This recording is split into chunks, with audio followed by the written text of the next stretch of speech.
Olá pessoal, tudo bem? Bom, imagino que você deva estar vivendo, assim como eu, um momento ímpar na sua vida e trabalhar de casa se tornou algo necessário. Possivelmente a sua vida vai mudar, talvez já tenha mudado, mas o que é importante é a gente saber como que a gente lida com esse cenário de mudanças, com esse cenário onde a gente tem que trabalhar de casa e a gente precisa se organizar para isso. Eu tenho utilizado algumas estratégias aqui e testado algumas coisas que têm dado super certo. A primeira delas, e é algo que eu quero dividir com vocês, é rastrear os seus hábitos. Então, uma das coisas que eu aprendi é que quando a gente rastreia a nossa rotina, quando a gente percebe como as coisas acontecem no dia a dia, fica mais fácil da gente gerenciar. E essa percepção, esse gerenciamento passa por um processo de organização da estrutura. O segundo passo para a gente parar de sofrer é integrar realmente a nossa vida profissional ao nosso ambiente de trabalho. Quando eu falo em integração, eu estou falando em você compreender tudo isso como vida. Quando a gente estava lá no nosso escritório, a gente tinha o tempo de trabalho e tinha o tempo da família. No entanto, quando a gente fala de fazer essa gestão do tempo para situações onde a gente está home office, a gente precisa entender que a vida ela é integrada. A vida ela está integrada a uma única coisa.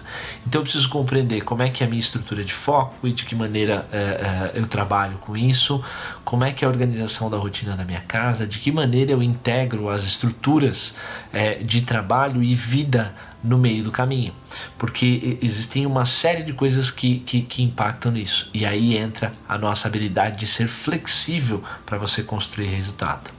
Outro elemento importante que eu tenho observado é assim, uma coisa é o que a gente planeja, outra coisa é a realidade. Eu tenho aprendido muito com a realidade. A realidade tem me deixado perceber que muitas vezes você parar no meio do dia para atender a uma necessidade do seu filho é melhor do que você simplesmente ignorar ou criar uma estratégia para que ela não faça aquilo, né? Talvez a gente precise equilibrar esses elementos e tornar isso algo mais integrado realmente. Outro ponto que eu acho bastante interessante, eu tenho mantido um registro de horas.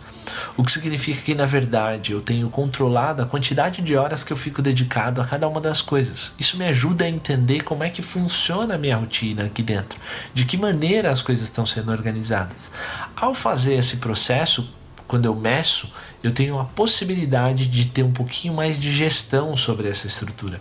E aí a gestão do tempo home office passa a ficar mais fácil de ser feita, justamente porque a gente consegue integrar esses elementos em uma coisa só.